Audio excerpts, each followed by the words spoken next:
Asal-usul hantu lenjing pemakan kepala manusia akibat korban tumbal pesugihan. Kisah bermula 80 tahun yang lalu, saat Supriyadi pulang dari Jakarta. Hampir 5 tahun dia tidak pernah pulang ke kampungnya.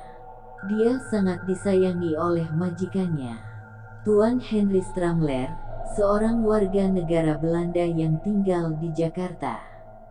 Supriyadi pulang ke kampung karena sebentar lagi dia akan segera melamar seorang gadis di kampungnya yang bernama Pratiwi. Meskipun di Jakarta dia hanya bekerja sebagai tukang kebun, namun kenyataannya dia diberi gaji cukup besar oleh majikannya. Ketika pulang ke desa dia bisa membawa uang lebih. Memang sudah lama dia menabung untuk kemudian hari nanti melamar gadis pujaannya dengan membawa modal yang cukup banyak. Setelah dia sampai di kampungnya, dia bertemu dan sungkem kepada dua orang tuanya. Kemudian dia pun beranjak sholat Isya. Setelah selesai salat Isya, dia menyempatkan diri mengunjungi temannya yang bernama Rahmadi. Keduanya memang merupakan sahabat karib. Dan keduanya senasib seperjuangan. Mereka hanya sama-sama bekerja dengan derajat yang tidak terlalu tinggi. Kedua orang tuanya pun sama-sama tergolong yang tidak mampu. Dengan demikian mau tidak mau mereka harus mencari pekerjaan seadanya. Supriyadi nekat pergi ke Jakarta meski harus berpisah dengan sahabatnya. Sedang Rahmadi memilih tetap tinggal di desa. Di desa dia berkutat pada pekerjaannya di ladang milik orang tuanya yang tidak seberapa lebarnya. Kadangkala kalau ada orang yang membutuhkan tenaganya memperbaiki rumah, dia juga bisa melakukannya. Ketika malam itu bertemu mereka menceritakan pengalaman mereka masing-masing. Hingga tak terasa pertemuan mereka sampai tengah malam. Jam yang menempel di dinding rumah Rahmadi sudah menunjukkan jam 12 malam. Ketika pulang Supriyadi melalui jalan desa yang hanya samar-samar oleh sinar purnama. Meskipun sudah beberapa tahun meninggalkan desanya, dia masih hafal benar dengan situasi jalan di desanya. Selama ditinggalkan, situasi di desanya tidak banyak mengalami perubahan. Mungkin semuanya itu terbentur dengan keterbatasan dana di desa yang dicintainya. Ketika melewati salah sebuah rumah, dia menghentikan langkahnya bersamaan dengan suara yang memanggil namanya. "Di, Supriyadi, mampir sebentar. Bukankah kamu orang yang bernama Supriyadi?" Suara tadi suara seorang wanita. Ketika Supriyadi memperhatikan arah suara tersebut, dia melihat secara samar-samar sosok seorang wanita berdiri di halaman rumah. Dia ingat bahwa wanita itu tengah berdiri di halaman rumah Mbok Sun. "Ya benar, saya Supriyadi. Apa benar sampeyan Mbok Sun?" tanya Supriyadi balik di kegelapan malam yang meremang. "Benar, Di, aku kan budemu. Masa kamu lupa denganku?" Suara wanita yang mengaku masih budenya sendiri itu memecah kesunyian malam. Akhirnya, Supriyadi terpaksa melangkahkan kakinya masuk ke rumah Mbok Sun. Meski saat itu malam sudah semakin senyap. Malam itu dia dengan budenya duduk berdampingan di sebuah lincak yang ada di emperan rumah. Suasananya cukup redup dengan sinar temaram yang berasal dari sebuah dian atau lampu sentir yang digantungkan di sudut teras rumah. "Kapan kamu pulang dari Jakarta?" tanya Mbok Sun. "Baru kemarin Bude. Membawa uang yang cukup banyak ya Di." "Ah, ya tidak seberapa Bude. Hanya cukup untuk memberi sedikit oleh-oleh untuk kedua orang tua." "Lalu bagaimana kabarnya Marjo, Bude?" Ketika ditanya tentang Marjo, Mbok Sun tidak segera menjawab. Wajahnya menunduk. Sebenarnya Supriyadi sendiri sudah tahu tentang nasib Marjo yang hidupnya lumayan di Semarang. Tetapi, apa jeleknya menanyakan hal itu kepada Mbok Sun? Sekarang sepupumu si Marjo sudah menjadi orang yang berkecukupan. Tetapi, entah karena apa ternyata kekayaannya itu mengakibatkan dia lupa kepada orang tuanya. Suara Mbok Sun sendu. Loh, lupa bagaimana tuh Bude? Supriyadi ingin tahu penyebabnya. Ketahuilah, Di, tetapi jangan sampai kamu terkejut dengan kabar ini.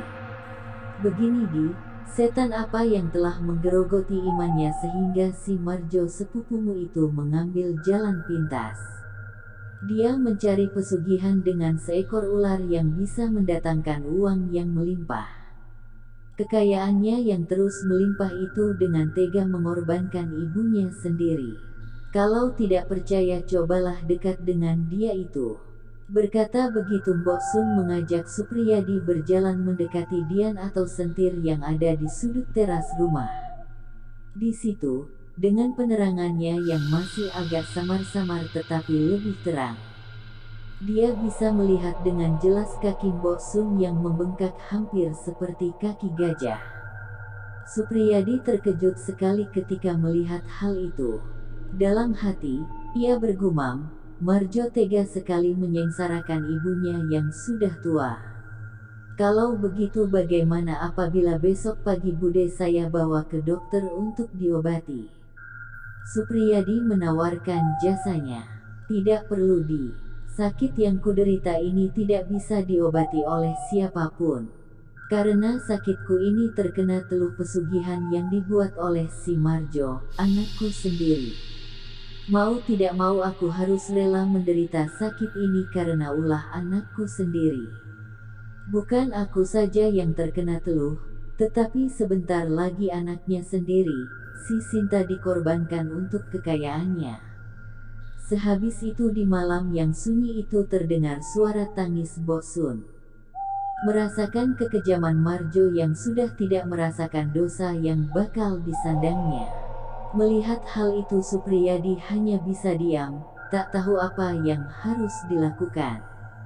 Sudah Bude, jangan menangis, besok pagi kuantarkan untuk pergi ke dokter Boneng, sekali lagi Supriyadi menawarkan jasanya. Tetapi, sekali lagi Mbok Sun tetap menolak tawaran Supriyadi. Sudahlah Di, terima kasih atas kebaikanmu. Aku sudah merasa terobati dengan menceritakan penyebab sakitku ini kepadamu. Sekarang pulanglah Di. Malam sudah semakin larut. Nanti ibumu merasa resah menunggu kedatanganmu yang tak kunjung datang. Mbok Sun setengah menundung Supriyadi untuk segera pulang. Atas desakan Mbok Sun tersebut, Supriyadi segera meninggalkan Mbok Sun sendirian dengan derita yang disandangnya. Tetapi, baru melangkah kakinya 3 langkah. Dia terkejut ketika Mbok Sun berteriak-teriak kesakitan sembari memanggil-manggil namanya.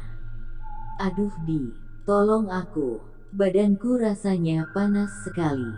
Supriyadi menoleh ke arah suara yang dilontarkan Mbok Sun. Ketika kembali ke rumahnya Mbok Sun, dia melihat Mbok Sun masih di halaman. Dia merintih kesakitan seraya menggeliat-geliatkan tubuhnya. Melihat hal itu Supriyadi menjadi kebingungan. Di malam yang semakin dingin dan mencekam itu tak ada seorang pun di sekitarnya selain dia dan Mbok Sun yang semakin meronta kesakitan. Ketika Supriyadi hendak mendekatinya untuk memberikan pertolongan, seketika dia menghentikan langkahnya. Di saat itu tiba-tiba ada sebuah keanehan yang terjadi pada Mbok Sun. Supriyadi berdiri terpaku ketika melihat tubuh Mbok Sun tiba-tiba lehernya menjadi panjang. Leher itu terus meninggi sehingga tingginya hampir setinggi pohon kelapa. Tubuh Mbok Sun yang tinggi sekali itu tiba-tiba menjulur ke bawah, seolah-olah hendak menyedot ubun-ubun Supriyadi. Tatkala tahu hal itu Supriyadi berteriak sekeras-kerasnya sambil lari menyelamatkan dirinya. Sambil berlari Supriyadi berteriak hantu lenjing. Hantu lenjing. Sambil lari Supriyadi terus berteriak-teriak ketakutan. Akhirnya, kakinya terantuk batu besar, dan jatuh pingsan tepat di depan rumah Pak Wiryo. Entah berapa lama dia tak sadarkan diri. Ketika sadar kembali, dia melihat sudah banyak orang yang merawatnya. Dia ditidurkan di salah sebuah kamar rumah Pak Wiryo yang masih sesepuh desa tersebut. Di antara orang yang berkerumun itu terdapat salah seorang kiai yang bernama Kiai Hasan. Dia berjalan perlahan mendekati sebuah tempat tidur tempat Supriyadi dirawat. Dengan seulas senyum dia duduk di bibir tempat tidur. Kemudian kiai yang sudah usur itu bercerita kepada semua yang ada di situ. Sebenarnya Mbok Sun itu sudah setahun yang lalu meninggal dunia. Semua tidak ada yang tahu apa yang menjadi penyebab kematiannya. Dikira kematian Mbok Sun karena sakit yang dideritanya. Tetapi, seminggu kemudian setelah kematiannya, orang-orang yang ada di sekitarnya mulai curiga. Mereka sering mendengar suara tangis di rumahnya. Tetapi, setelah didekati suara tangis itu hilang. Kemudian orang-orang mulai menduga bahwa yang menangis tersebut tiada lain adalah arwah Mbok Sun yang masih bergentayangan. Orang-orang bertambah curiga setelah mengamati kehidupan Marjo, anaknya, semakin hari semakin kaya. Tidak ada yang mengerti dari mana dia mendapatkan uang sebanyak itu. Belum ada setahun dia bisa membangun rumah yang mentereng, membeli mobil bagus dan beberapa hektar sawah. Beberapa orang yang tahu, Marjo adalah pedagang buku kecil-kecilan di Semarang.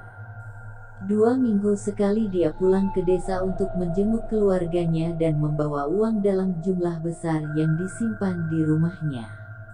Mbok Sun yang arwahnya gentayangan adalah karena perbuatan anaknya, si Marjo, yang tega mengorbankan ibunya sebagai tumbal pesugihan. Dan, pesugihan yang berupa lenjing itu berwujud manusia yang lehernya memanjang seperti ular. Kemudian kepala yang telah memanjang itu segera mencari sasaran ubun-ubun manusia yang dijumpainya. Sebelum menjadi lenjing, si manusia yang dikorbankan oleh si Marjo terlebih dahulu digigit oleh ular senjata pesugihannya. Setelah ular tersebut berhasil menggigit korbannya dengan menyedot darah si korban sepuas-puasnya, si korban baru akan menjadi lenjing. Belakangan, yang dikorbankan menjadi lenjing anaknya sendiri, si Sinta, yang masih berumur 8 tahun. Malam itu si Sinta yang telah berubah menjadi lenjing, gerak-geriknya menjadi lebih beringas. Si lenjing Sinta dengan leher yang telah molor dan panjang mencari sasaran ke sana kemari. Tetapi, malam itu tidak ada orang yang dijadikan korban. Lenjing Sinta yang murka lalu mendobrak kamar ayah ibunya yang masih asyik tidur dengan nyenyaknya. Tanpa pikir panjang kedua orang tuanya sendiri disantapnya dengan lahap. Teriakan histeris kedua orang tuanya yang kesakitan minta dibelas kasihani tidak dipedulikan oleh si lenjing Sinta. Tak ada satupun tetangga yang mendengar teriakan histeris si Marjo dan istrinya malam itu. Hingga keesokan paginya rumah di sekitarnya dipenuhi oleh para tetangga. Di rumah itu para tetangga menemukan Marjo dengan istrinya. Dan si Sinta yang telah menjadi manusia biasa sama-sama mati terkapar di lantai kamarnya. Kepala Marjo dan istrinya remuk dengan darah semburat di kamarnya. Sedang Sinta sendiri tampak darah segar yang meleleh di mulutnya. Orang-orang hanya menggeleng-gelengkan kepalanya ketika saya ceritakan bahwa semua itu akibat pesugihan yang dipunyai Marjo, berupa hantu lenjing. Tamat. Jadi hantu lenjing adalah sebuah sebutan untuk sosok makhluk halus yang berwujud manusia, namun memiliki leher yang panjang dan mulut lebar dengan gigi-gigi yang tajam. Zaman dahulu hantu lenjing dipercaya adalah arwah dari manusia yang menjadi tumbal pesugihan. Konon siapapun orang yang ditumbalkan sebagai cara untuk ritual pesugihan, arwahnya akan bergentayangan dengan wujud aslinya, namun saat dia mencari korban dia akan memanjangkan lehernya seperti ular, dan saat itulah si hantu lenjing akan memangsa siapa saja yang dijumpainya. Terima kasih sudah mendengarkan cerita mistis dari channel Cerita Seram. Semoga menghibur dan bermanfaat. Jika kalian suka dengan cerita seram tentang hal mistis, mitos dan tragedi menyeramkan, silahkan kalian subscribe channel ini, lalu tekan lonceng notifikasinya, agar kalian semua selalu update dengan cerita seram yang channel ini updatekan. Jangan lupa juga untuk like dan komennya, jika Anda ingin request cerita seram lainnya. Terima kasih.